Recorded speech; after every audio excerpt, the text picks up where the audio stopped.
Hello दोस्त। आज हम लोग फिजिक्स क्लास 10 के बारे में जानकारी प्राप्त करेंगे। सबसे पहला क्वेश्चन है, चैप्टर 1 है क्लास 10 बीएसईबी बोर्ड के लिए। भौतिकी क्या है? तो भौतिकी एक विज्ञान की शाखा है जिसके अंतर्गत हम लोग प्राकृतिक में होने वाली घटनाओं के बारे में अध्ययन करते हैं। दूसरा जो प्रश्न है आपका वो है, प्रकाश क्या है? तो प्रकाश एक प्रकार की ऊर्जा है जो वस्तु को दृश्य बनाता है, किंतु इसमें बताया गया प्रकाश एक ऐसी बाहरी भौतिक कारक है जिसकी उपस्थिति में हम लोग किसी वस्तु को देखने की अनुभूति प्राप्त करते हैं। अब प्रकाश के बारे में कुछ जानकारी प्राप्त कर लेते हैं। प्रकाश एक प्रकार की ऊर्जा है, यह निर्वात में भी गमन कर सकती है और करती है। निर्वात में इसकी चाल 3 × 10⁸ मीटर पर सेकेंड अर्थात 3 लाख किलोमीटर पर सेकेंड होता है। प्रकाश सरल रेखा में हमेशा गमन करती है, ये याद रखिएगा, प्रकाश सरल रेखा में हमेशा गमन करती है। प्रकाश एक विद्युत चुंबकीय तरंग है। प्रकाश क्या है? एक विद्युत चुंबकीय तरंग है। बाकी इसको आप पढ़ लेंगे, जहाँ जो इम्पोर्टेंट था मैं बता दिया। उसके बाद प्रश्न आता है, किरण क्या है? तो प्रकाश जिस पथ पर चलता है उसके दिशा को हम लोग क्या कहते हैं? किरण का। अब किरण पुंज क्या है? तो किरणों के समूह को किरण पुंज कहते हैं। बहुत सारा जब किरण रहेगा ना तो उसको क्या कहेंगे? किरण पुंज कहेंगे। और ये किरण पुंज 3 प्रकार से इसको बांटा जा सकता है। बहुत सारा किरण पुंज या तो एक सीधे लाइन में चलेगा तो उसको समांतर बोलेंगे, या एक बिंदु पर मिलेगा तो उसको क्या बोलेंगे? अभिसारी बोलेंगे, या एक बिंदु से निकल करके फैलेगा तो उसको अपसारी बोलेंगे। उसी आधार पर प्रकाश के जो किरण पुंज है उसको 3 वर्गों में बांटा गया है। पहला है समांतर किरण पुंज।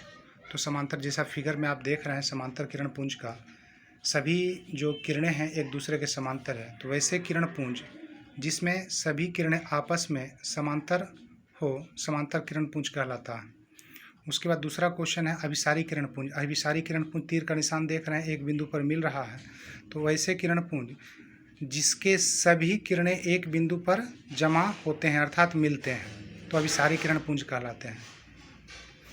उसके बाद नेक्स्ट पॉइंट है अपसारी किरण पुंज। तो देखिए एक बिंदु से फैल रहा है, तीर का निशान देखिए, जाने का देखिए, बाहर की ओर जा रही है।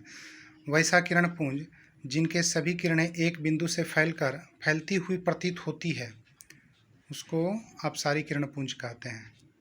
अब प्रकाश के आधार पर वस्तुओं को भी कई वर्गों में बांटा गया है।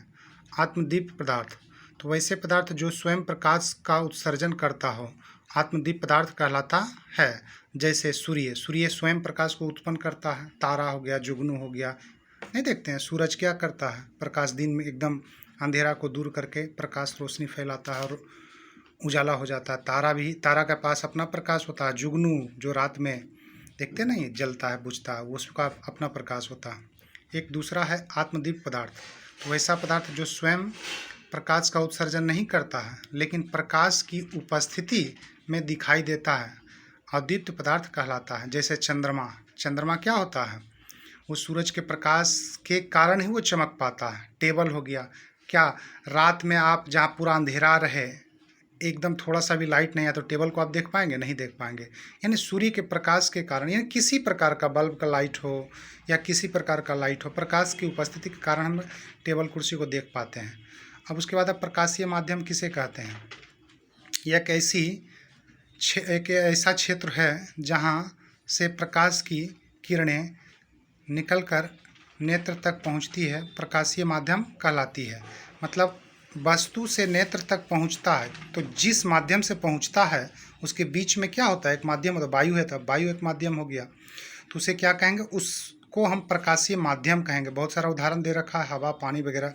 पानी के अंदर कभी मछली तैरते हुए देखे होंगे, तो पानी, मछली पानी के अंदर होता है किंतु प्रकाश मछली से हमारे आँखों तक पहुँचती है, तो एक पानी क्या माध्यम हो गया।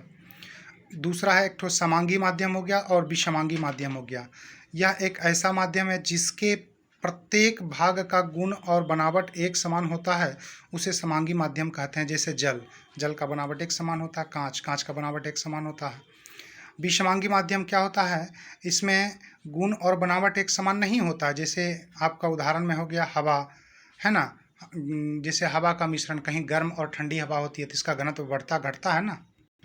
अब उसके बाद आ गया है प्रकाश के गमन के आधार पर वस्तुओं को कई भागों में बांटा गया, जैसे पारदर्शी पदार्थ हो गया, तो वैसा पदार्थ जिसके आर पार हम लोग देख सकते हैं, जैसे कांच हो गया, पानी हो गया, हवा हो गया। अपारदर्शी पदार्थ जिसके आर पार हम लोग नहीं देख सकते हैं, जैसे दीवार हो गया, ईंट हो गया, पत्थर हो गया। और पारभासी पदार्थ कैसा होता है? वैसा पदार्थ जिसके आर पार कुछ मात्रा में दिखाई, जैसे घिसा हुआ कांच हो गया, तेल लगा हुआ कांच हो गया, घिसा हुआ कांच हो गया, तेल लगा पेपर हो गया, कांच नहीं। ठीक है। अब छाया किसको कहते हैं? जब प्रकाश के गमन पथ पर किसी अपारदर्शी वस्तु को रख दिया जाता है तो प्रकाश की किरणें उन्हें पार नहीं कर पाती है, जिसके कारण उस वस्तु के पीछे एक अंधेरा क्षेत्र बनता है, जिसे हम छाया कहते हैं। समझ में आ रहा है ना?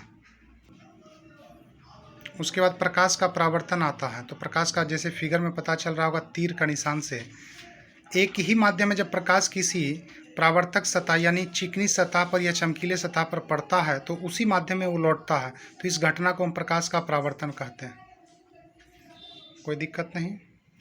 प्रकाश का परावर्तन भी दो तरीका से होता है। एक नियमित रूप से होता है, अगर जब सतह आपका समतल रहेगा तो उससे जो परावर्तन होगा नियमित रूप से, मतलब जिस एंगल से आएगा उसी एंगल से जाएगा।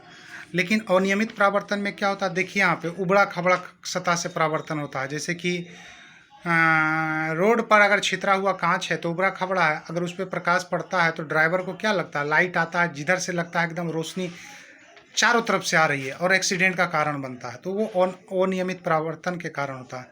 आज के लिए इतना ही। इतना आप याद कीजिए, कमेंट कीजिए कैसा लगा, उसके बाद आप बताइएगा, मैं आपका सहयोग करूँगा, आगे इसे बेहतर करने का कोशिश करूँगा।